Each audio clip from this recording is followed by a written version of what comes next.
internet is forever, and I think that keeps a lot of physicians and specifically proceduralists like surgeons away from talking about their techniques for doing XYZ procedures, because when somebody looks at these videos 10, 15 years later and something that we do now is not something that's done anymore, they'll look at that and be like, oh, that person doesn't know what they're talking about. Medicine should be advancing like all the time. So if we do something the same now as we did 30 years ago from a surgical perspective, we're probably doing that wrong now.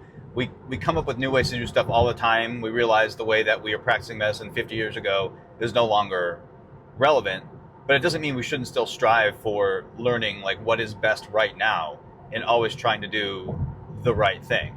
Like the other option is like, oh, just make up and do whatever you want all the time. We should still be striving to keep up with whatever is the current best medical literature. And if things change, then that's awesome. Change with them.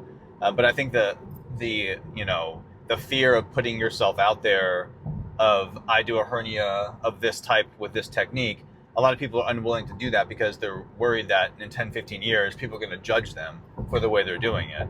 And as long as you're doing the best that we know right now with the materials that we know right now, I think that's awesome. And I think as long as you're willing to keep growing with surgery, you go to meetings, you learn techniques.